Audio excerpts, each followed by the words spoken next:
Well, hi again. It's Father Alex here, host of the Godcast, author of Our Daily Bread from Argos to the Altar, and vicar of St Matthew's in Burnley. Thanks for joining me again. Today's guest on the Godcast is the Right Reverend Graham Tomlin, who is the former Bishop of Kensington and who now heads up the Centre for Cultural Witness.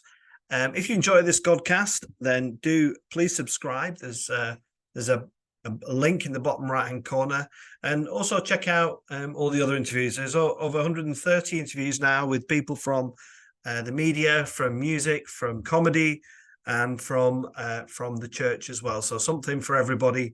Do take a look, and thanks for watching. But for now, I hope you enjoy this podcast with the Right Reverend Graham Tomlin. So, Bishop Graham Tomlin, it's wonderful to welcome you to the Godcast. How are you today? I'm doing very well, thank you, Alex. Very nice to see you, and good to see. Well, I can't see anybody on the YouTube, but they can all see us. But yeah, great to be with you. Just been looking at your Twitter feed, Graham. You've been travelling quite a bit, it seems, lately. Has this been leisure, work? What's been the travel you've been up to? No, all work really. I've been I was in the USA for just about a week a little while ago, speaking at a conference for clergy in the Diocese of Dallas, down in the south of the US. Some meetings in New York. More recently, I've been I was in Switzerland over last weekend for a conference with a whole bunch of German theologians. We've started this new thing called the Centre for Cultural Witness that I'm sure we'll talk about in time. And there's a whole kind of a way of approaching engagement with culture in Germany called public theology. A lot of German theologians are involved in that. So we were having a conversation about that. And then I was in Rome on Monday morning for talks with the Vatican, just trying to help the Roman Catholics understand what's going on in the Anglican Church and vice versa. You find Christians different around the world, Graham, as you travel around? I mean, you've got three very different demographics there and geographical locations. Are things obviously different, or are we much the same? I mean, yes and no, really. I mean, the great thing about traveling to different places is that sense that you have this amazing bond with people as almost as soon as you meet them when they're Christian. You have this, I guess it comes from our sort of common baptism, common faith, that even though there's so many different sort of expressions of Christian faith and the forms of worship and forms of belief vary hugely, you still sense that commonality, that connection. Which I think one of the great gifts of being a Christian, that wherever you are in the world, you can have that sense of a bond with other people. Having said that, yes, I mean, they are very different. The way Christians worship in the south of America and Dallas and Texas is very different from the way they do it in sort of Lutheran churches in Germany, or I'll be in Egypt in next month as well. So I guess they'll be worshiping in very different ways there. So yeah, there's huge variety, but you can't deny the sort of the kind of core thing that holds us together at the same time. Yeah, it's interesting that, because there is that holds us together, and then the theology gets in the way somewhat, doesn't it? Because I was in the Holy Land this time last year, and it was lovely to embrace Christians in very deep places of history and pilgrimage. But obviously we didn't discuss theology. We didn't get life would be quite easy, wouldn't it, if that was the only rule to being a Christian? Yeah, that's right. Yeah, but I wrote a book a year or two back called Navigating a World of Grace. The Promise of Generous Orthodoxy was the subtitle, and the idea was around the Nicene Creed as the kind of one thing that pretty well all Christian churches hold in common.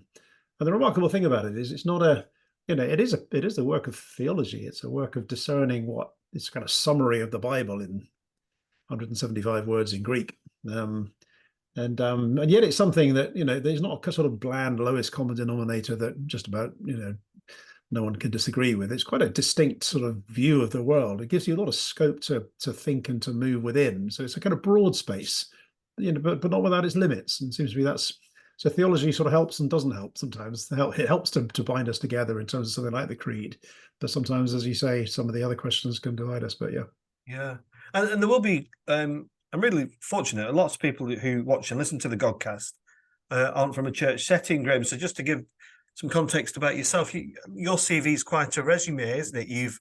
You've worked in numerous places in numerous roles. You've been in the Faculty of Religion of Theology at Oxford, and you obviously you were the Bishop of Kensington, and you've been the Dean of St Mellitus College, and this all started back in the 80s. Did you sometimes reflect on where it all began?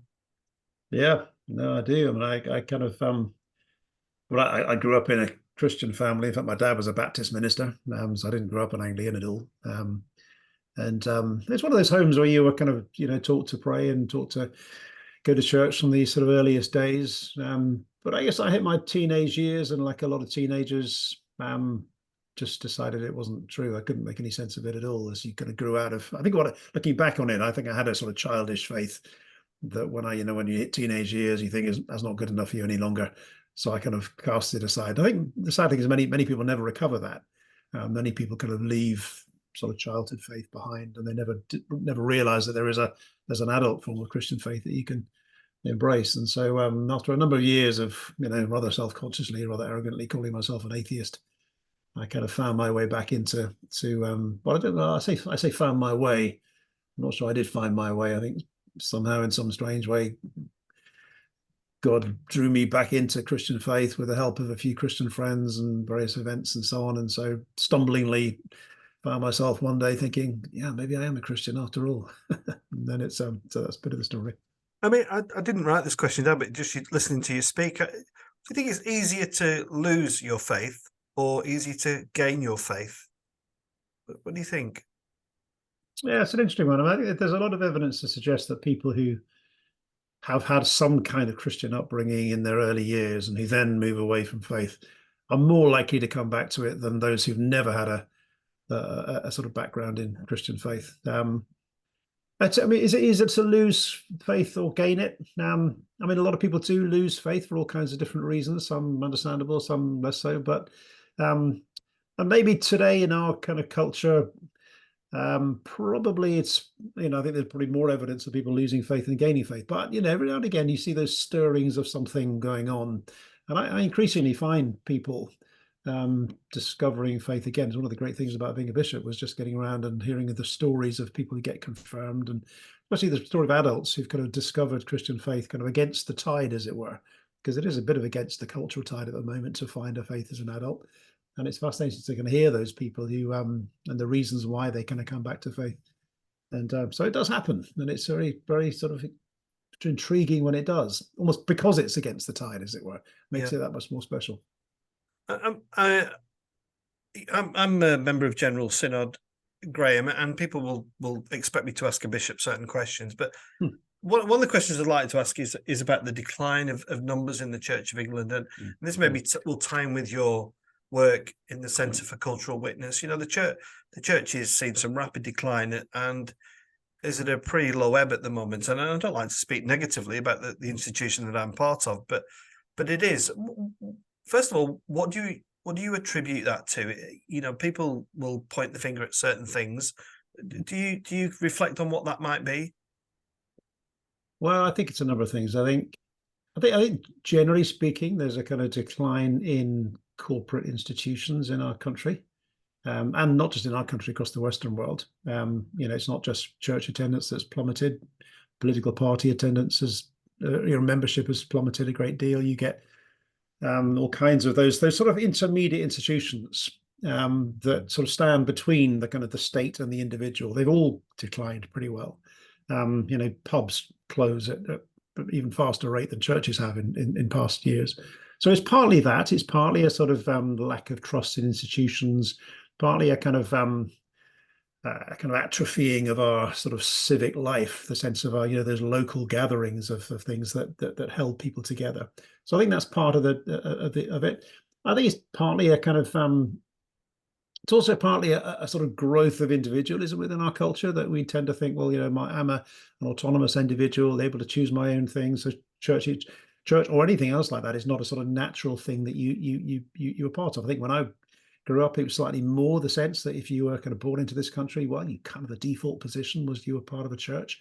That's much less so, but that's also true of most other institutions like that. I think there's also stuff that the church has not always acted in a very kind of wise and caring way, and hasn't been a great kind of means of drawing people into Christian faith. So there's a number of sort of complex reasons to that. But I think there are broader sociological reasons as to why churches, alongside other kind of institutions like the church, have faded in time.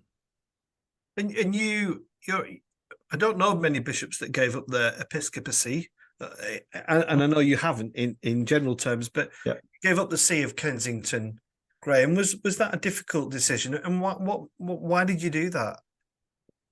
Well, it's an interesting one, Alex. And I've been Bishop of Kensington for 7 years, which is, and I love the job in many ways. It was a great part of the church to be in. You know, we were in West London, and the London diocese it's kind of unique in many ways in that we still have, broadly speaking, one priest, one parish. That's pretty unusual within the Church of England. A lot of resources there, so lots of stuff you can do there. But I think increasingly, as over time, I felt that while we were doing lots of really good things at local level, and I'm a great believer in the parish system in that sense, that we have a Christian presence in every community around the country. Very often at the kind of public level, it was hard to hear a kind of thoughtful, intelligent Christian voice. You know, the media tended to get interested in Christian faith when there was a fight or a scandal, you know, when we're arguing with each other, or when there's someone's done something terrible. But actually, the kind of rich, transformative Christian story that I kind of know in my heart has made a difference in my life, and you know, I kept on encountering people in churches with whom it had made a great difference. But actually, that story was not being told very well in kind of public life. And so, you know, I used to write a fair bit. I used to do the Credo column in the Times, wrote for various websites and articles and journals more publicly. And I found myself getting more and more interested in that kind of question. And I suppose the trigger for me was when the Church of England did a sort of 10-year vision thing, you know, you know, what's our vision for the 2020s? And I remember reading it through and thinking, well, there's some good, really good things here. You know, nothing wrong with it. Great. But there's nothing in it on the public witness of the church, how the church tells its story in public, how we make a case for Christian faith in public. So anyway, I wrote a little paper on it and sent it around to a few bishops and others, including both archbishops, saying, like, I think we ought to give attention to this. And they all said, you know, a kind of typical Anglican answer, which is, yeah, great idea. Yes, you're the person to do it. By the way, there's no money. And so I thought, okay, well, what can we do on this? Talk to various people. Came up with this idea of a new initiative that would focus on this public witness question. Managed to raise a bit of money, and so finally kind of took the jump. And it was a bit of a, as you say, I mean, starting something new is quite a risky business in some ways. But I felt increasingly it was a really important thing that we needed to do as a church, and it was something I felt a real call to, and so decided to make that move. Probably a good time to tell people what that move was, Graham. So the Centre for Cultural Witness, tell us about that and what it does. Yeah. Well, the Centre for Cultural Witness is about how do we retell the transformative Christian story in public, and how do we aim at a kind of renewal of the public understanding of Christian faith? Because I think, you know, we're in a country where you know, the church is well known, but very often is not well listened to. There was something came out a little while ago, a Church of England survey that so painted an image of the church that many people feel it's a bit like, you know, your elderly aunt who sort of sits in the corner of the living room, and you know, you're glad she's there. You don't want her to die or anything like that, but you probably don't pay a great deal of attention to her. You give her a cup of tea and a biscuit every now and again, but that's about it. And people think of the church a bit like that. You know, not that many real hardline Richard Dawkins type atheists around these days. Most people, they quite like the church, that it's there, but they don't pay any attention to it. And so I guess what we're about is how do we shift the dial from that to people thinking, actually, there's something in this that really I need to give proper attention to and to take quite seriously. So we're about that. So we do three main strands of what we do. The first is called what we call communication, where we run a kind of opinion website called seenandunseen.com, from that line in the creed, maker of all things, seen and unseen. And we put out articles, 1 or 2 new articles every day, some of which explaining aspects of Christian faith, much of which is sort of commenting on issues of the day, whether it's the Israel-Gaza war, or whether it's the cost of living crisis, or whether it's artificial intelligence, or kind of any cultural issues. But some of it is stories of the impact of Christian faith around the world. We do podcasts as part of that as well, and exploring sort of video resources and so on. So there's that communication side. There's a strand of it which is what we call leadership, which is offering training for, so for example, we did training recently for new bishops in the Church of England on their public role. Because when you become a bishop, suddenly people listen to you because you're a bishop. We're doing training for other groups and people, and also some emerging leaders as well, trying to help them think about how some younger clergy, early career academics, how do they engage in sort of public witness. And then we do some research questions as well, coming at this not from a perspective that we know how to do cultural witness, but how do we learn how to do that better? What kind of questions do we need to ask to enable the church to do that better? So that's kind of what we do as a Centre for Cultural Witness. Yeah, it's really interesting listening to you tell us about that, because I come from the secular world. I didn't go into church till I was in my 40s, worked for Argos for 20 odd years. And one thing I feel sometimes is that we're very good at evangelizing to ourselves, and all our internal arguments and discussions, we like to think are kind of reaching the whole world. But, with recent events in Synod, I was actually surprised, or was I surprised, how little it was actually reported beyond the regular church times and the Guardian and people like that. Yeah.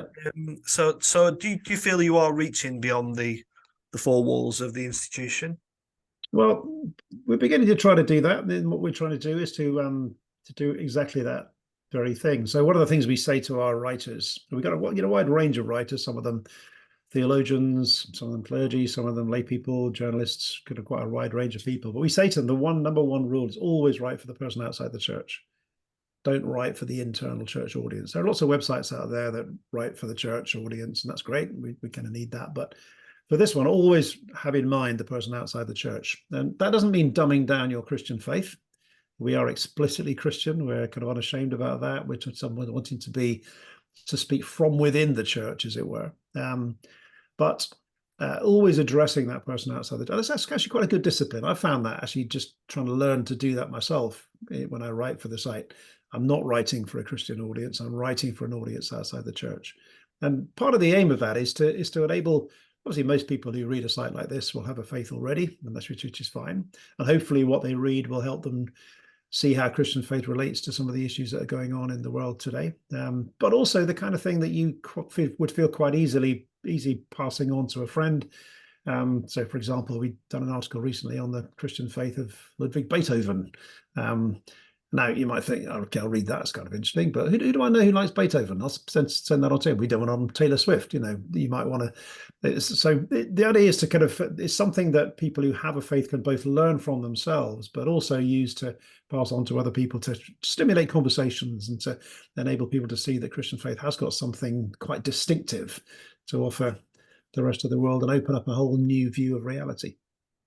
And regarding Synod, Graham, I mean, it'd be very easy for me to follow the normal line, but most people inside the church know that there's a huge dispute and chasm between those who want to bless same-sex relationships and those who don't. But just to extend that discussion a bit further, because people in the church know that argument exists, and we could talk about that all day long. But beyond that discussion in itself, what is that saying to the outside of the walls? What is that saying to a society that has moved on? I was talking to Anderson Jeremiah about this, who's a theologian at Lancaster University, and he's saying that kids are different. They've moved now from being a place where they will be told what to think or what to believe to a place where they will question everything. So in that subject matter, what would your comment be?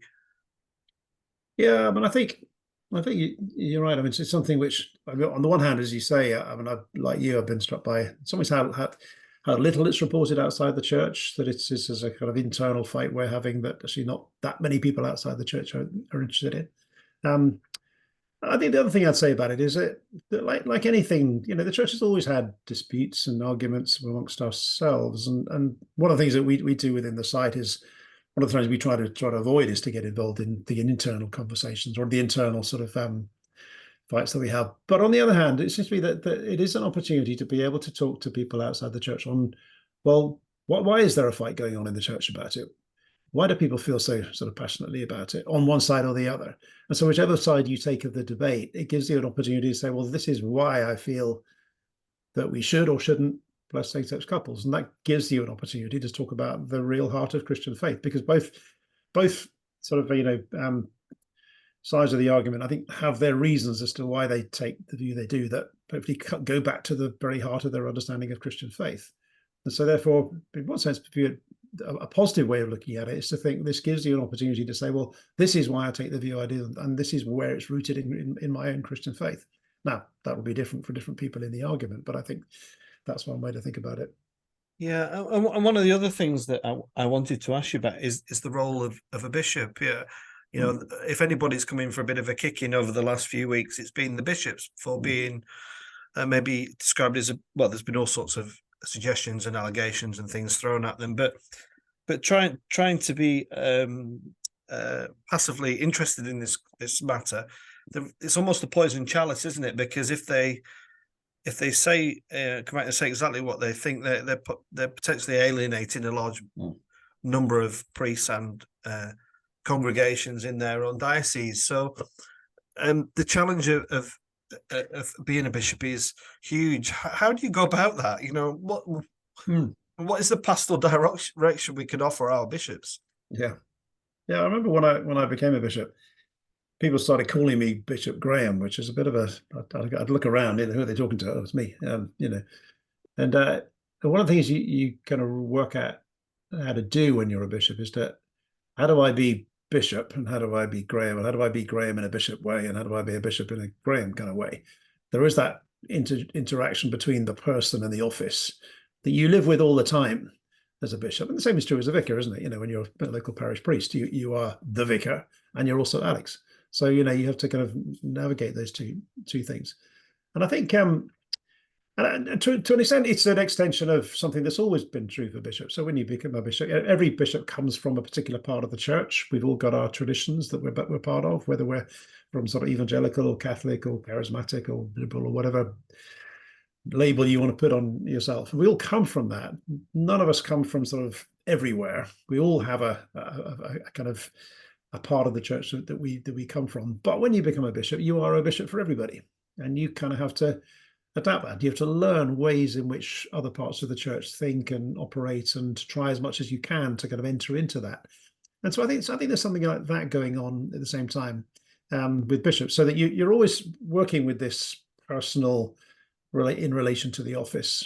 And so I think it is possible. The thing has changed in the sense that in the past, I think bishops were much more reticent about expressing their opinion on issues like this, much more of a sense of bishops' collegiality, sort of staying quiet on it, on their personal views. Now I think it's much more public as to what bishops think.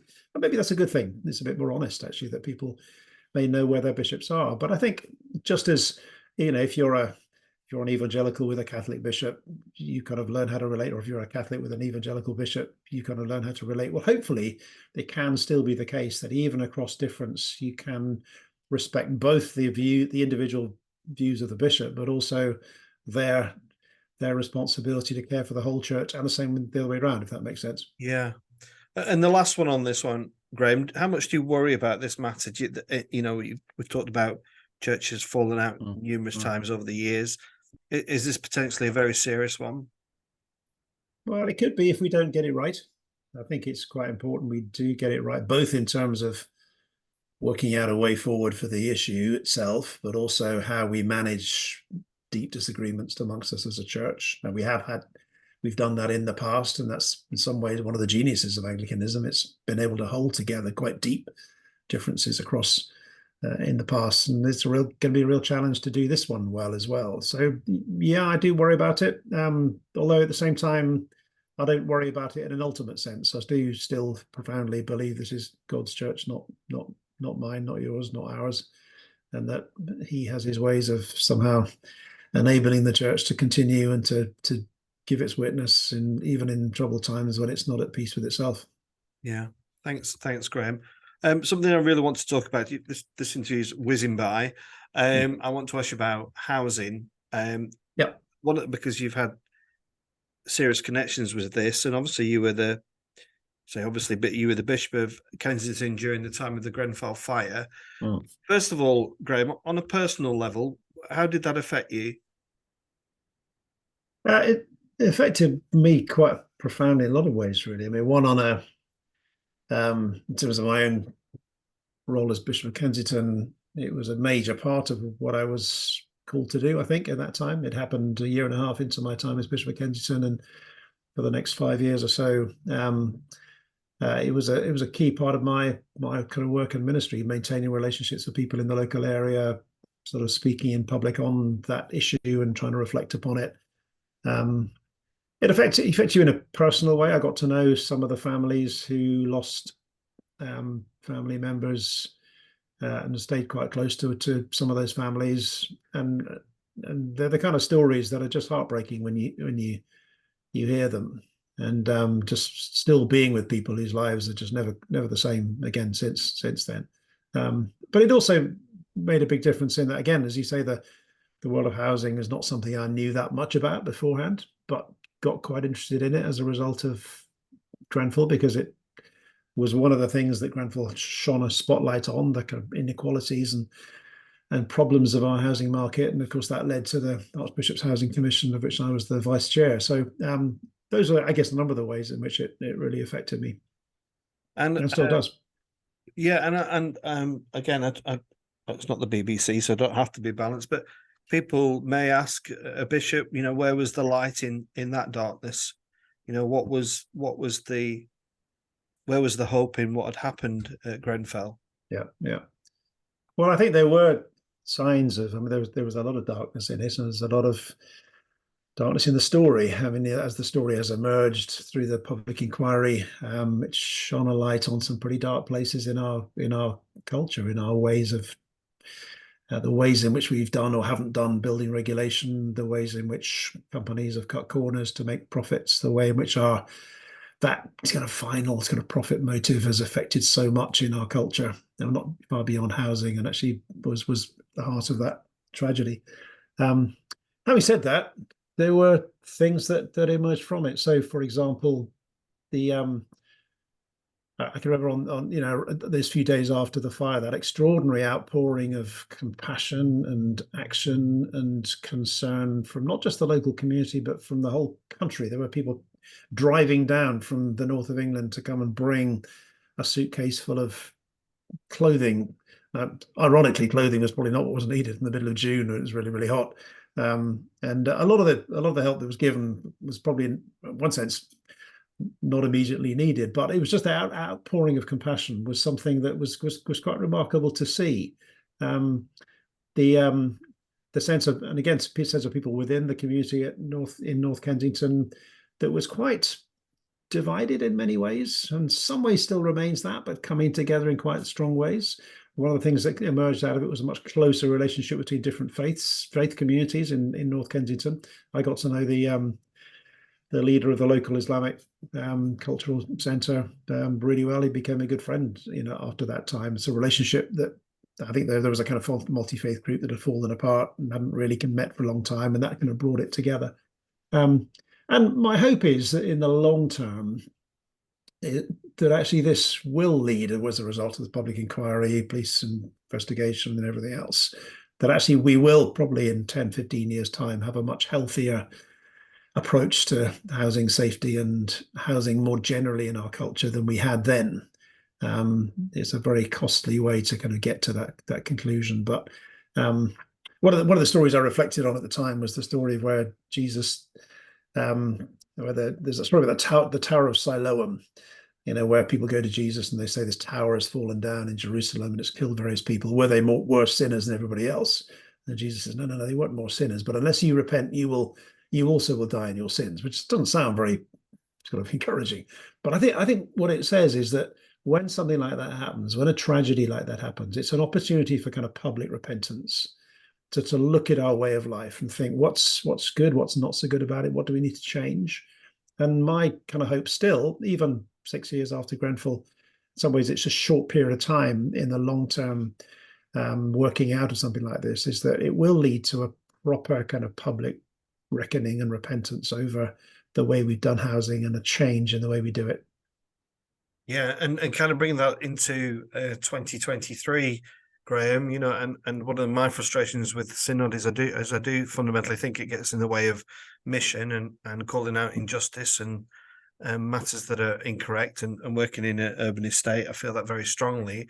I interviewed Father Tom Saunder, who's the vicar at St Giles in the Field in London, and he was telling me that there are people in central London living in tents who are working, who are actually in jobs, and because they can't afford a property, they live in a tent. I was flabbergasted by that. I didn't think that was possible. That's what we should be calling out, isn't it, as a church? Yeah, it seems to me that our housing market there's something very odd about it, where very few people in London, unless you qualify for social housing, it's almost impossible to get housing in central London unless you're on two reasonably good salaries, which again then raises questions about childcare, and most of your income goes on childcare and so on. And that can't be right. It's a situation where we've got, affordable housing basically means 80% of the market rate, which if the house is, if your average house in a street is still worth 2 million quid, that doesn't make it affordable for most people. So it seems to me our definitions have got completely out of sync here, especially when it comes to the inequalities of housing market across the country. Now, we came up with some sort of ways forward for that in our housing commission. Very difficult to get government to listen to housing commissions. They get reports all the time. But I think what we can do is begin to put our own house in order in the church. We're a major landowner across the church. We've got to do what we can to make sure that we use the resources we have to build properly affordable housing. And that's beginning to happen now, as a kind of witness to the way in which housing ought to work within our country. Yeah, if anybody wants to look up the Gloucester Diocese website, there's some interesting stuff going on in there. Bishop Graham, it's been lovely chatting to you. We haven't really talked about the footy. You're a long-suffering Bristol City supporter. How's things going this year? Well, we just lost a manager. We're mid-table. We've been mid-table in the Championship for the last 5 years, just about. We don't go up, we don't go down. It's a bit dull, but anyway, it's better than football supporting. Most 98% disappointment, the odd moment of absolute utter joy. Yeah. But we continue. We hope for the best. Burnley are doing all right. You're doing okay. Yeah, we're at the bottom of the Prem, but it's nice being in the Prem.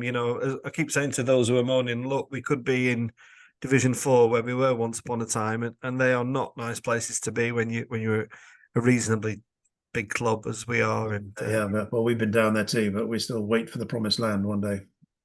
It's taught me a lot about hope and loyalty and mistakes and everything else. I learned a lot from being a football fan over the years. Yeah. So Graham, if you just finish by signposting people to the centre for cultural witness, just tell people how they can find you.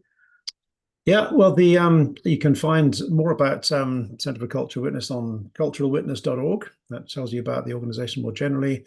But the main place to go is our kind of the website seenandunseen.com, where you'll find lots of really interesting, hopefully, I think really well written articles by a wide range of people giving. The strapline is Christian perspectives on just about everything, and hopefully you'll find some really interesting material on there which you'll find stimulating and thought provoking, and again, things you can pass on to others as well. Fabulous. Anybody who is watching or listening, I'll put the link in the comment section so people can just click on and search you out there. Bishop Graham, thanks so much for your time. Thanks, Alex. Really good to chat to you. Send our love from Lancashire, and wish all the best to you down in the south of England. Thank you. Great. Thanks. God bless. Bye-bye.